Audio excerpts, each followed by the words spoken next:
wonder how the perfect roommate you found online got evicted twice last year, but the app said no red flags? Girl, where's the rent money? It's due. Bro, first of all, in today's Trend Trap, we are pulling the receipts on how roommate sites let eviction histories disappear faster than leftovers in the fridge. 5, 4, 3, 2. Hey guys, welcome back to Chrissy Comments. And today we're talking about the popular surge in roommate apps. And I want to bring this to your attention because I feel like there's a couple traps that I don't want my people to fall in. So I don't know if you've ever heard of it, but it's called Roomies, Roomster, Spare Room. There's so many of them. I don't know if anyone's used Roomies before, but this is like my first time using it. I'm kind of scared because I'm about to go see a place right now, so stay with me. So here's like me and the lady talking. I got a profile picture, she don't. I don't know. And each of them brag about background verified tenants. But if you check the fine print, it says criminal background check. Civil? Oh, nowhere to be found. And there is a difference between the two. So my biggest concern that I want to get across for you guys is that these roommate sites skip the biggest thing, which will leave you on your ass holding the whole rent at the end of the month or at the beginning of the month when the roommate dips out, is that they're skipping eviction histories. And you're like, well, like, what do you mean? How? This app is so brilliant. Roomie helps you find a roommate the safe and responsible way with identity verification and background checks. Plus, you can use all these different filters to find exactly the kind of roommate you're looking for. So in translation, the background check that they offer is all fine and dandy, looks good, looks safe and secure. Oh, sure, they'll give you the 2016 shoplifting record of the person that you're screening. However, they're not going to give you last year's eviction of the person. Now let's dive into why these evictions don't pop up. There's a lot of reasons for it. One of them is that it's data spaghetti. So you have to think about it. Evictions are filed in about 3,000 different county courts nationwide. That's a lot of evictions to keep up with. Budget screeners, like these roommate sites, skip the civil dockets to keep your $15 screening fee cheap. Additionally, there's a 7-year fade out. So if you're unaware, according to the Fair Credit Reporting Act or something like that, all your bad shit gets deleted off your credit report after 7 years. Now we all go, hallelujah. But if you are a landlord or if you're looking for a roommate, that might not be so good for you because this person might have had a string of evictions 7 years ago that you would have no clue about. And lastly, sealing and expungement is the biggest reason. Take it from me, I used to be a manager of an apartment complex. Everything gets sealed in these evictions, okay? So Tiffany, the girl who is gonna be your new roommate that you found off the app, oh, she's gonna pay her fair share. She's gonna be responsible. You won't know if the bitch pays a dime because the courts locked her records faster than your boyfriend locked his damn phone.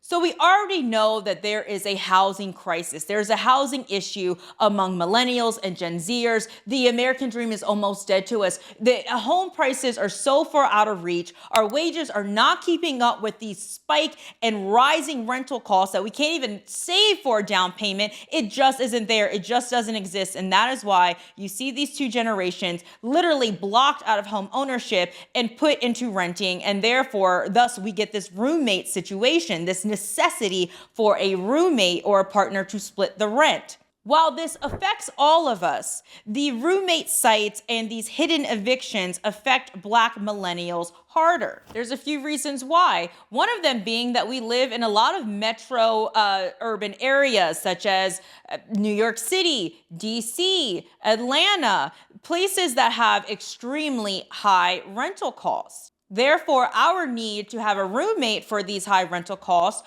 are increased. Secondly, we are more at risk of eviction than any other group. Our eviction exposure is higher.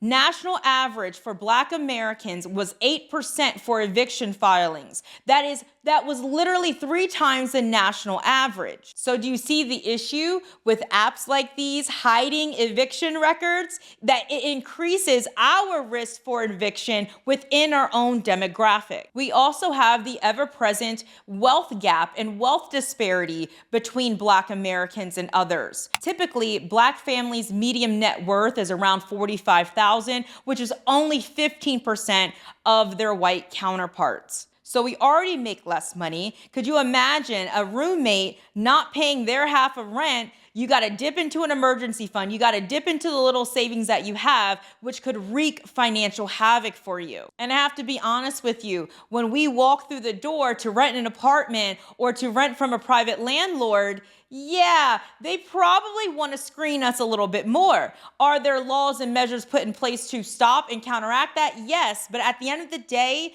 the bias is there. The stereotype is there. We ain't got good credit. And it's just the truth. Unfortunately, is the truth. The average credit score for Blacks is around 627, which puts us in sometimes a fair or even poor category, while a white person's average credit score is around 727, which makes them a prime borrower. So yes, we are subject to get screened harder. And this is why it's important to understand how these roommate sites and apps work and what they are hiding. They're hiding a lot from you. And you most likely are more at risk than the average person. So a sealed eviction isn't just a clerical glitch. It's a financial landmine waiting underneath the very group that squeezed the hardest by rents, wealth gaps, and cultural misunderstandings. Which brings us to the bigger question. How do you actually protect yourself? To protect yourself, you simply need to fix your screening game. There's a couple of things you can put in place and implement if you are using these roommate sites.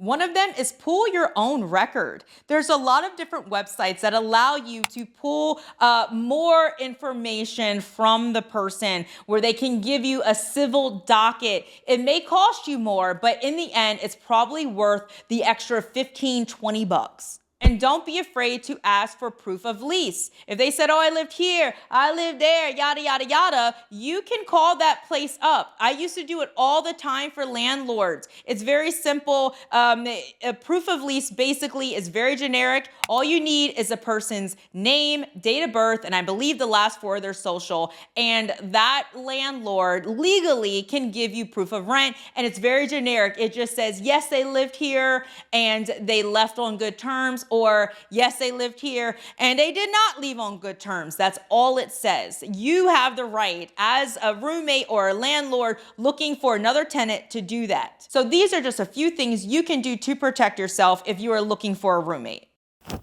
So my question for you is, do you have a roommate horror story? I know I do. Did someone stop paying?